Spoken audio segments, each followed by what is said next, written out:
They left this place to die. But the silence tells a story of violence. It was in the middle of 2018. At the age of 23, I traveled to Vermont to spend a few weeks with my family. Since my parents' home was located just outside the Appalachian Mountains, I also wanted to go camping while I was there. I used to go out frequently when I was still living with them. However, I haven't had the opportunity to go trekking or camping since moving out.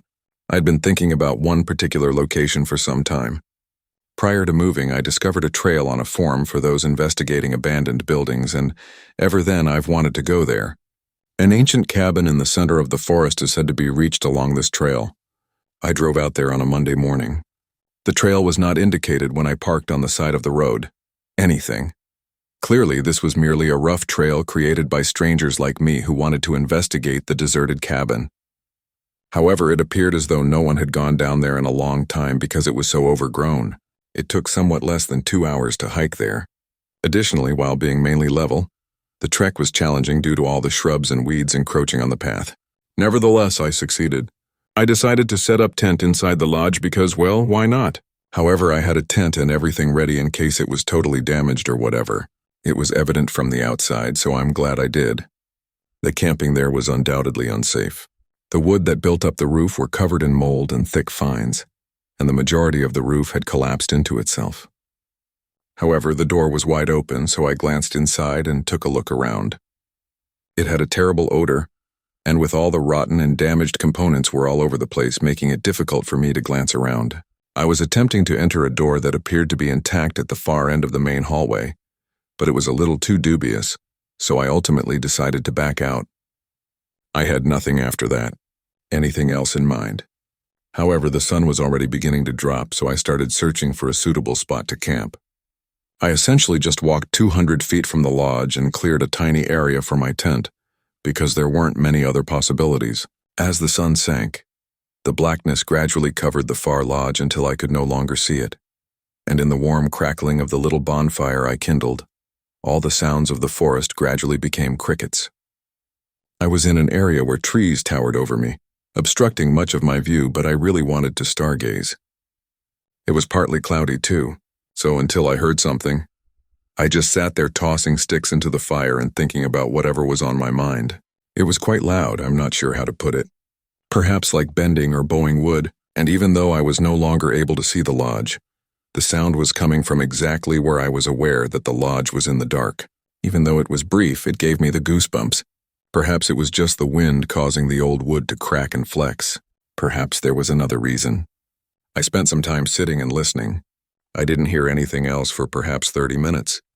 I knew I wouldn't be able to sleep later if I didn't check on it now, even though it was just about an hour into the night.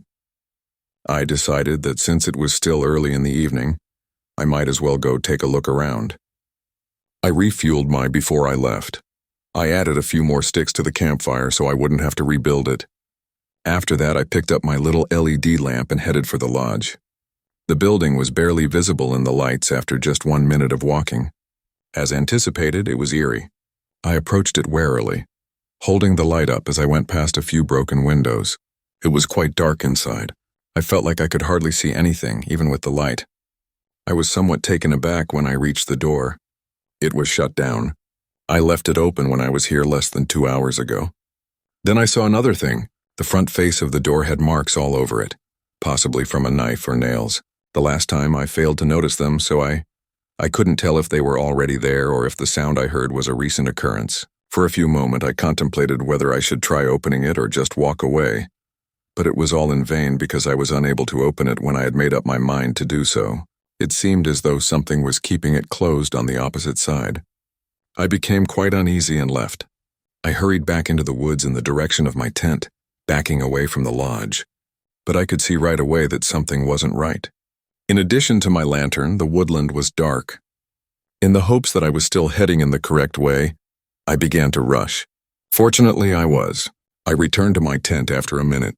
Above what was my head, a cloud of smoke filled the air, campfire as though someone had suddenly extinguished it while it was still glowing. I stood with my lantern raised and peered around, hardly able to make out anything in the trees. Hi there, who's not in there?" No one answered. I soon made the decision to pack and leave because I was starting to get chills again, and knew it would only take 2 hours to walk back to where my car was. As I packed the few things I had left in my backpack after taking down my tent, I heard something close by. I paused and raised my lantern for a moment, but nothing was visible. Someone seemed to be chuckling. It was silent, not like a group of buddies laughing or anything. Softly, it was one person.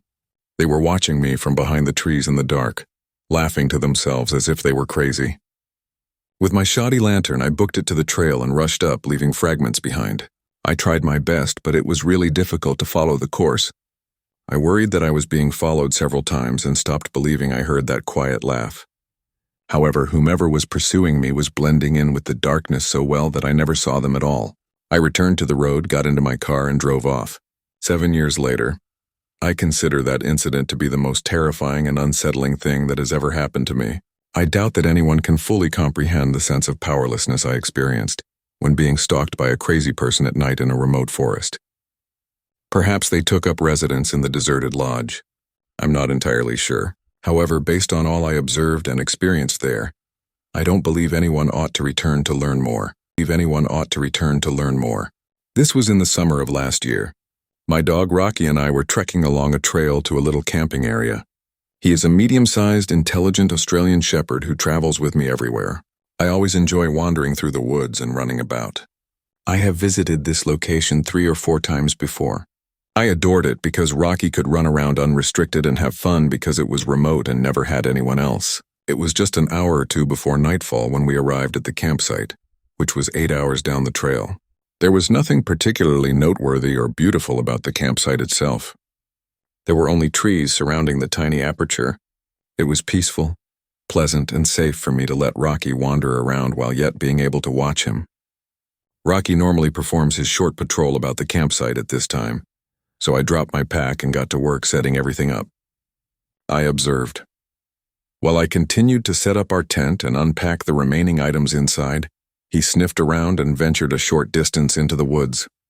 Rocky returned to the campsite around 15 minutes after arriving, but he was acting strangely. He had his tail down, and he approached me directly before turning to face the trees in the direction he had just come from. He hardly ever acts this way until there's a thunderstorm where he's terrified of something. I got up and turned to see where he had come from, but saw nothing. He was all right, just nervous for some reason, so I checked him to make sure he hadn't stepped on anything and damaged himself. It was really unsettling, especially coming from a capable and intelligent dog like Rocky. I continued to watch while I completed establishing the camp and building the fire. Rocky followed me around and maintained his eyes on the woods, never leaving my side to explore or do anything else. I will admit that each time I turned to look toward the woods, I experienced a peculiar uneasiness, as if someone was observing me. Since I didn't see anything, I dismissed it as rough, which made me anxious, but I couldn't get it out of my head. Just as the sun was setting and the woods were dark, I started the campfire. Shadow. As usual, it was quiet, but I didn't feel as at ease as I normally did. Because of Rocky's strange conduct, I assumed I wouldn't, but I hoped that tomorrow would be more typical and we could resume having fun. But for the evening, I simply took care of I spent time with Rocky by the fire, listening to the noises of the forest. However, Rocky abruptly raised his head and froze an hour after sundown. With his tail between his knees and his ears erect, he gazed fearfully out at the trees. I gazed out, but anything beyond 20 or 30 feet was totally hidden due to the darkness that blanketed the region. He locked his eyes with the darkness behind the trees and began to whine softly. Having faith in him that something was wrong, I reached for my flashlight and aimed it outside. I began to move a little farther in, not seeing much. Rocky was just behind me. I didn't want to go too far from the campfire, but after walking for about 50 feet, I couldn't find anything in the woods. We returned and took a seat. I knew Rocky wouldn't be doing this for no reason, even though I couldn't see anything. However, it appeared most likely, and I suppose I just hoped, that it was just some sort of animal strolling around. Even though we were not in bear country, I wasn't too concerned about our safety because I had bear spray on me, which would work on any animal. Rocky didn't have any more unexpected moments, but he remained vigilant all night. We entered the tent and went to bed a few hours later. I was relieved to see Rocky close his eyes and go to sleep within 15 minutes because I could see he was exhausted. most likely from all the worry he was experiencing. Soon after, I followed suit. This may sound odd, but I had a dream that night about strolling through the woods at night. I was by myself. I was just strolling through the trees, not on a path or anything, and Rocky wasn't with me. During that dream, I began to hear something high-pitched. It continued repeatedly until all of a sudden I was startled awake. I realized right once that Rocky had been attempting to wake me for some time, since he was pushing my face with his muzzle and whimpering in my ear, generating that high-pitched noise I was hearing in my dream. Feeling anxious, I sat up, picked up my lantern, unzipped the tent, and went outside to survey my surroundings. I switched on the torches, ready to search the area, but as soon as the light turned on, it illuminated a figure just in front of me, perhaps 10 feet from the tent. They were dressed entirely in black, with a hoodie covering half of their faces, revealing only their disheveled beard.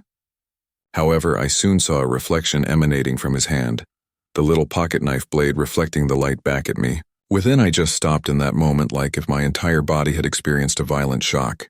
The man also hesitated for a bit, but when Rocky started snarling, he began to go forward once more. Until that moment, I was completely unaware that he had emerged from the tent and was standing just behind me. The man hesitated as a result, which gave me more time to gather myself and swiftly get the bear spray from inside the tent. Rocky was furiously barking and shifting back and forth, placing himself in our way by the time I got back up. The man simply turned and fled into the trees without taking any more steps forward. Fortunately, Rocky did not pursue him. He kept his head up and circled the campground, watching over the entire area as I began putting things down and packed. After packing, we began back along the path. To be honest, knowing how skillfully Rocky handled the situation made me feel less afraid. Even if my adrenaline was still pumping throughout the entire trip back, we left after returning safely. I did my best to report the occurrence, but I believe it wasn't thoroughly looked into due to the location and other factors. In any case, Rocky was back to his typical self, content and exploring the forests as usual, on the other camping excursions I've taken since. At least I now understand that it's preferable to just get rid of everything if he doesn't trust it. Get out of there. Get out of there. Just outside of Montana's Glacier National Park, I was trekking to a rather famous overlook. It was a typical route with no rules or anything, but it wasn't quite as good as any of the views found in Glacier National Park. Additionally, nobody would be out because it was right before winter, which is the off-season for most hiking and camping in this area. It was pleasant to have the walk and the overlook to myself because I didn't mind the cold. It took me almost 6 hours to get up there, and I was done at around 5:30.